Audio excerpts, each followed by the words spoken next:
Pregnant sister-in-law demands our beach house room, then drops a bombshell about my husband being her baby's father. I'm 26 years old and have been married to my husband, Nolan, who's 29, for 5 years now. We've built a life together that revolves around our beautiful but sometimes challenging 3-year-old daughter, Ruby. Ruby is autistic and nonverbal, which means routines aren't just helpful, they're absolutely essential. The smallest change can throw her world into chaos, leading to major meltdowns. Because of that, Nolan and I have become experts at creating calm, predictable environments, especially when we're away from home. Every summer, Nolan's extended family rents this gorgeous beach house for a 2-week vacation. It's been a family tradition for over a decade, and even though it can get a little hectic with so many people crammed under one roof, it's something we've always looked forward to. The house is huge, with 5 bedrooms. There's a stunning master suite, 3 regular bedrooms, and a smaller room with bunk beds. Nolan's parents always take the master suite, it's like an unspoken rule at this point, and the rest of us draw straws to see who gets which room. It's a simple system that's worked well enough over the years. Everyone usually just rolls with it. This year, though, things got complicated. Nolan's older brother, Levi, and his wife, Hazel, showed up with some big news. They're expecting their first baby. Hazel is 7 months pregnant, and it hasn't been an easy road for her. She's been dealing with awful morning sickness, back pain, and just generally hasn't been feeling like herself. When they arrived, Levi and Hazel made it clear they expected one of the best rooms because of her pregnancy, skipping the usual straw-drawing tradition. Most of the family nodded along, but then Hazel surprised everyone by saying she'd changed her mind and would join the drawing after all. Nolan and I didn't really care either way, our main concern was just having a space that worked for Ruby. As luck would have it, we drew the best of the regular bedrooms. It was perfect, a cozy room with an ensuite bathroom and a stunning ocean view. The sound of the waves seemed to calm Ruby instantly, and having a private bathroom made it so much easier to handle her needs without worrying about bumping into someone in the hallway. Levi and Hazel ended up with the second best room, which wasn't as nice but was still more than comfortable. For a moment, it felt like everything had fallen into place. But if there's one thing I've learned about Hazel, it's that nothing is ever that simple. A little backstory might help explain. Before Nolan and I met, he and Hazel had a brief fling. It was one of those fiery, short-lived romances that starts fast and burns out just as quickly. They met at a mutual friend's party, hit it off right away, and spent a few intense weeks together. But they were on completely different wavelengths. Nolan wanted something serious, while Hazel wasn't ready to settle down. They broke things off on decent terms, but it was obvious there had been serious chemistry between them. Fast forward several years, and Nolan married me, while Hazel ended up with his older brother, Levi. Yeah, I know, it's awkward. Levi, bless him, isn't exactly what you'd call conventionally attractive. He's balding, has a bit of a belly, and just gives off this dad-next-door vibe. But he adores Hazel and will do just about anything to keep her happy. When Nolan and I started dating, Hazel was already part of the family, and from the beginning, there was this strange, unspoken tension between us. It felt like Hazel saw me as some kind of competition, like she had something to prove. She always seemed to be looking for ways to one-up me, which, honestly, gets exhausting after a while. One Thanksgiving, for example, we were all gathered at Nolan's parents' house. The conversation turned to work, and I mentioned how I just landed a big client at my graphic design job, a huge milestone for me. Nolan, being the sweet, supportive guy he is, shared my news with the family, clearly proud. But Hazel, of course, couldn't let the moment pass. She immediately jumped in, talking about how one of her real estate deals had closed for double the commission she'd expected. She said it with this little smug smile, like she wasn't just sharing her news but was deliberately trying to overshadow mine. It was such a small thing, but it stuck with me because it was so typical of how she operates. Fast forward to this vacation, and I braced myself for the usual challenges of being under the same roof as Hazel. Still, I didn't expect the drama to start so soon. We'd just gotten settled into our room, which Ruby loved. She spent ages sitting by the window, completely mesmerized by the waves crashing on the shore. Nolan and I felt such relief. Ruby's comfort and happiness always come first, and seeing her so calm in a new environment meant the world to us. But, of course, peace didn't last long. At dinner that first night, Hazel started complaining about their room. The mattress was too hard, the room faced the street and was too noisy, and she couldn't even open the windows because of mosquitoes. At first, we all listened sympathetically. But then Levi casually suggested that Nolan and I should switch rooms with them to make Hazel more comfortable.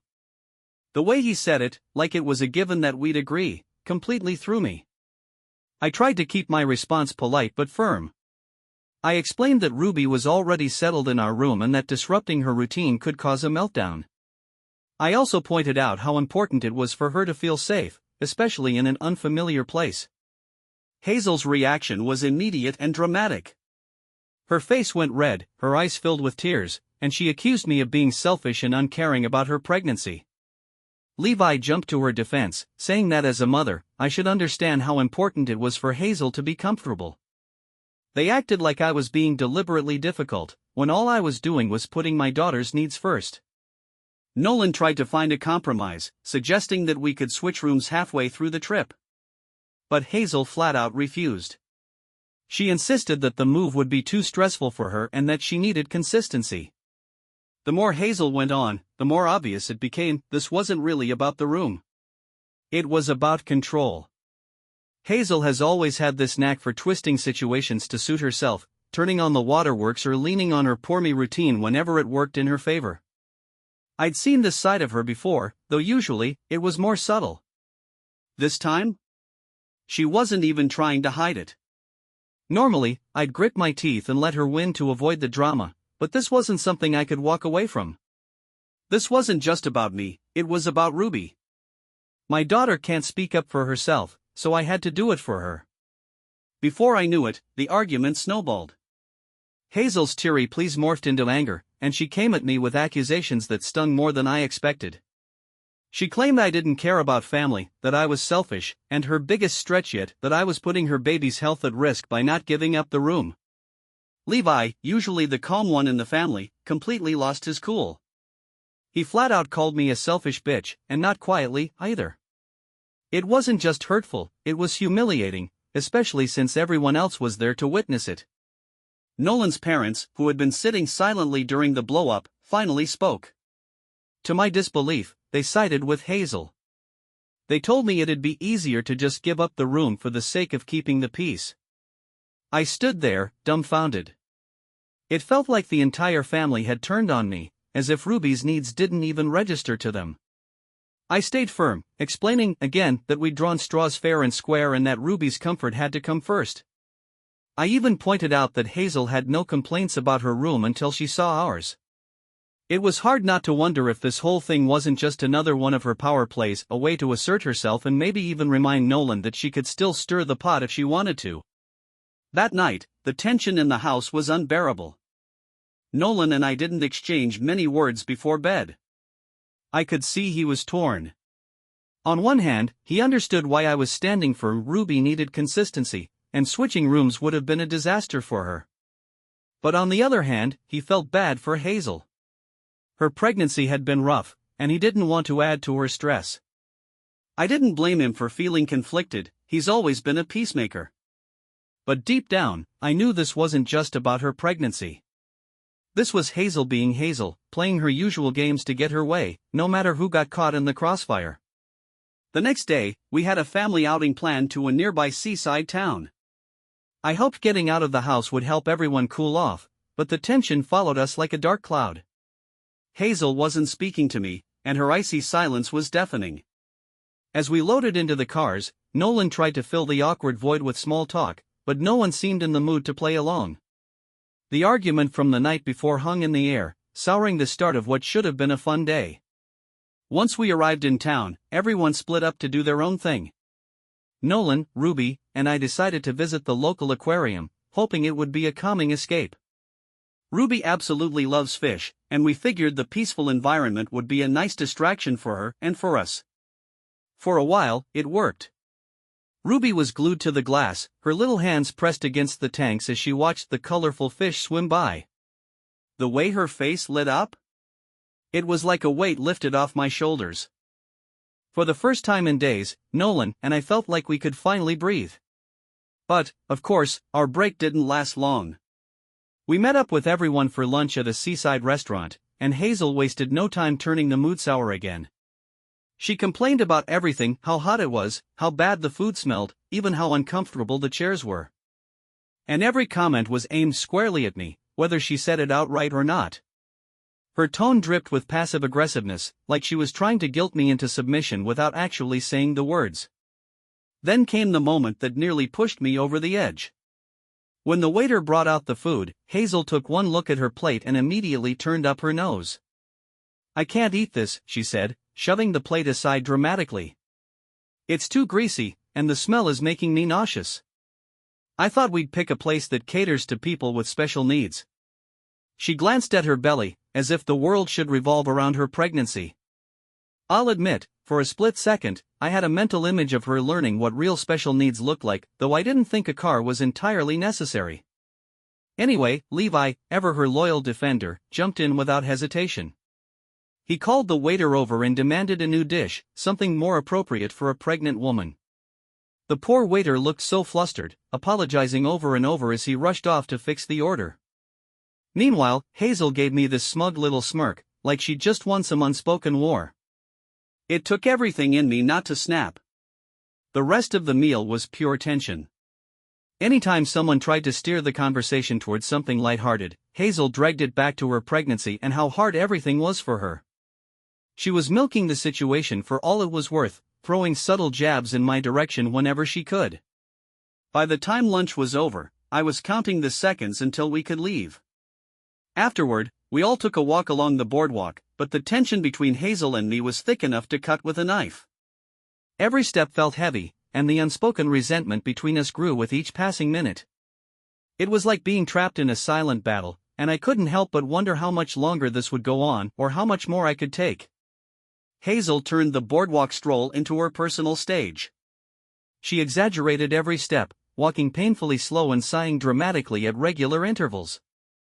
Every few feet, she'd stop to rest, one hand on her back and the other on her belly, casting pitiful glances at whoever was nearby. Levi, ever the dutiful husband, hovered over her like a nurse on high alert. He offered her water every 5 minutes, asked if she needed to sit down, and shot daggers at anyone who didn't immediately rush to her aid. Nolan noticed my growing frustration and gave my hand a reassuring squeeze, his small, lopsided smile attempting to calm me. I knew he was trying to silently tell me, "Hang in there. I see you." And I appreciated that, I really did. But deep down, I wished he'd do more, like tell Hazel to knock it off. It was obvious she was being unreasonable, and her constant digs were starting to chip away at everyone's patience, not just mine. Still, Nolan was caught in the middle, and I could tell he didn't want to make waves with his family. Once we got back to the beach house, the atmosphere somehow became even heavier. Hazel turned up the theatrics, with her complaints about her room becoming a constant soundtrack. She'd sigh loudly at breakfast, mentioning how she hadn't slept a wink. She'd casually rub her back during lunch, remarking how the bed in her room was awful and only making things worse.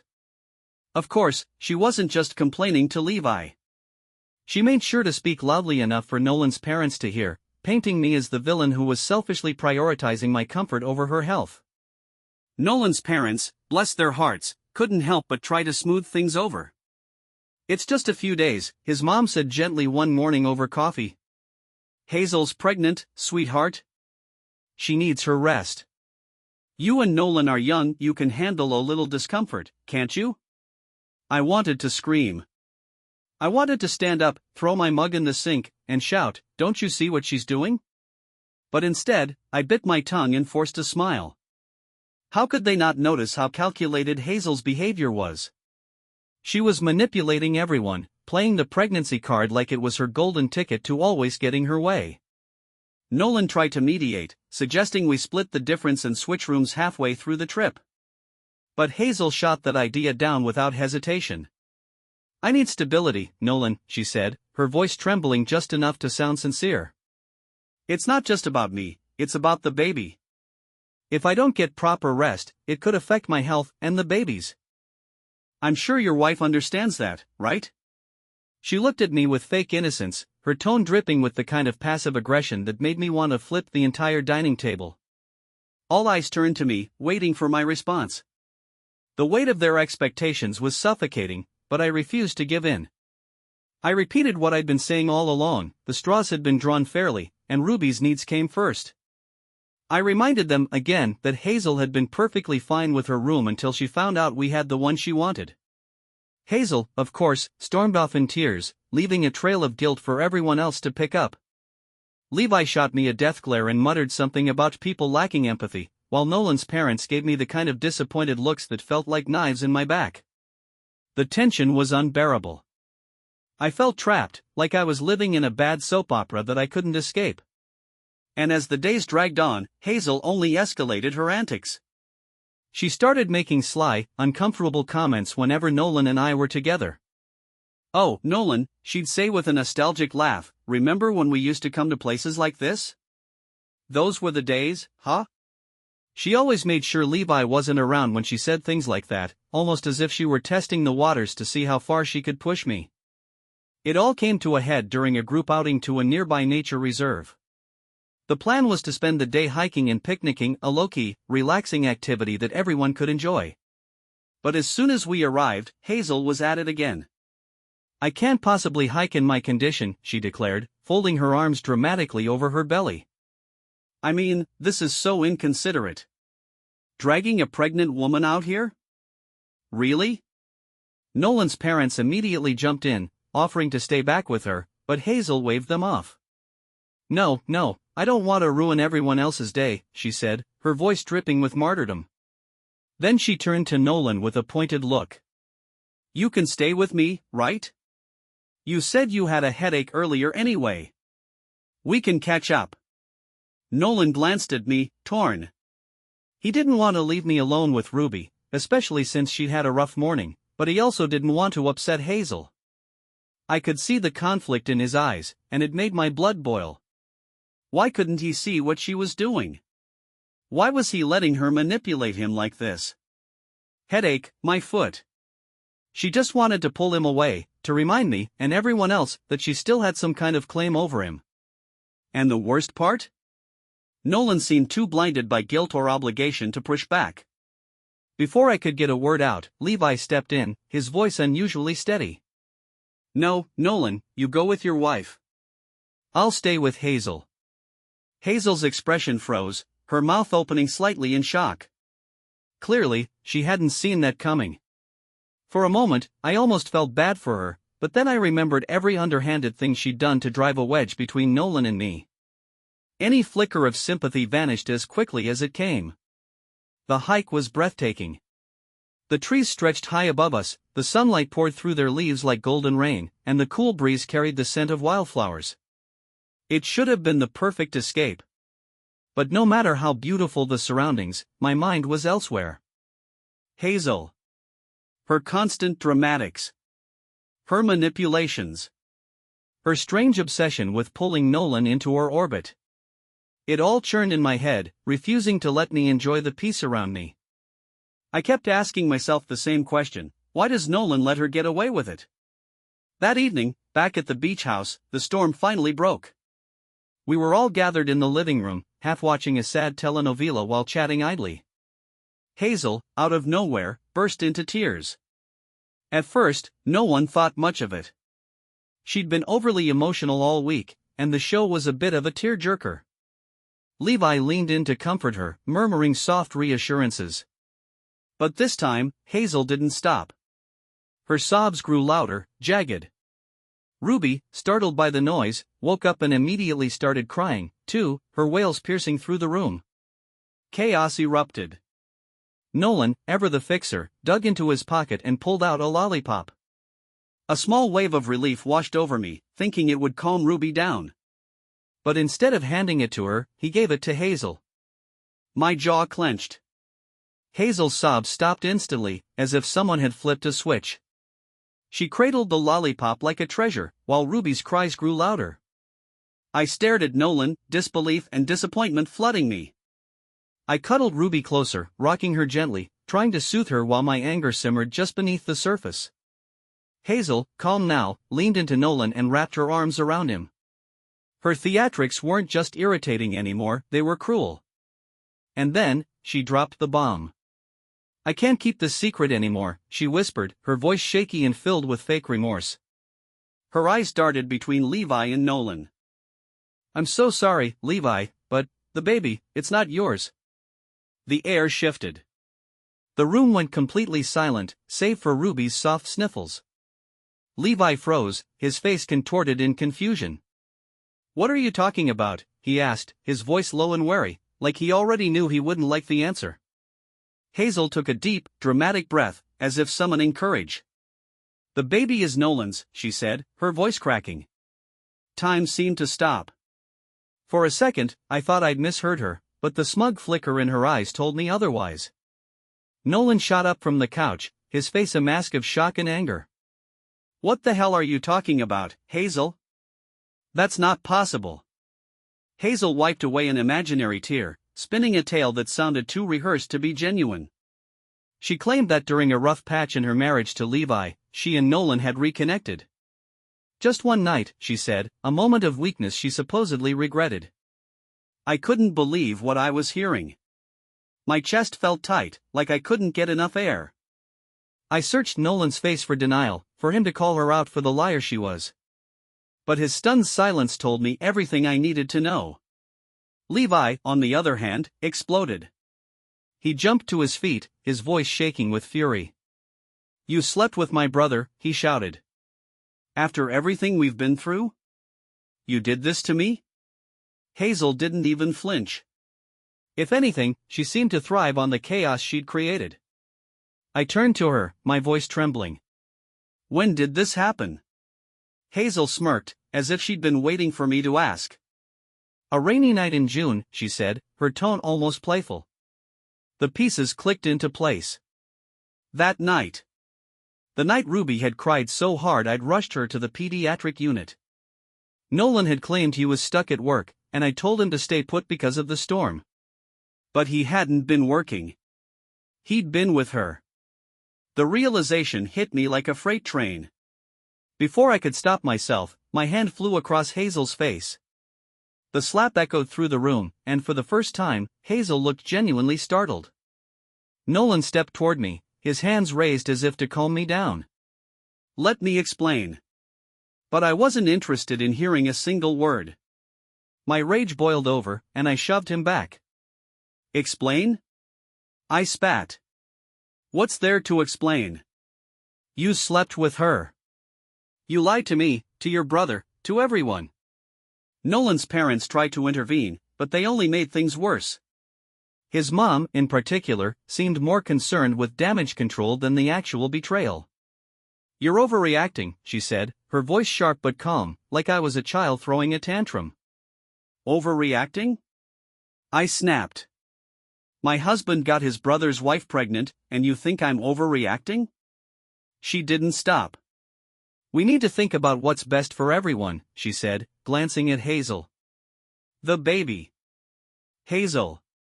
The family. Maybe this is fate, dear. Maybe this new baby is a blessing. Her next words made my blood run cold. Ruby's been difficult, she said carefully. Maybe this baby will be easier. More normal. I couldn't believe what I was hearing. Was she really suggesting that Ruby wasn't good enough? That this betrayal was somehow justified because my daughter wasn't perfect in her eyes? Nolan finally spoke up, defending Ruby, but it was too little, too late. I was done. Grabbing my keys, I scooped up Ruby and bolted for the door. Nolan chased after me, pleading for me to stay, to talk. But there was nothing left to say. He'd made his choice the night he betrayed me, and now he could live with it. I drove to a nearby hotel, my hands shaking so badly I could barely keep the car on the road. Ruby eventually calmed down and fell asleep, but I stayed awake, staring at the ceiling, wondering what to do next. So, Reddit, am I the asshole for walking out? I know I've probably given Hazel exactly what she wanted: my room, my husband, but I couldn't stay there another second. My bags are still at the beach house, and tomorrow's a new day. But honestly, I have no idea what to do next.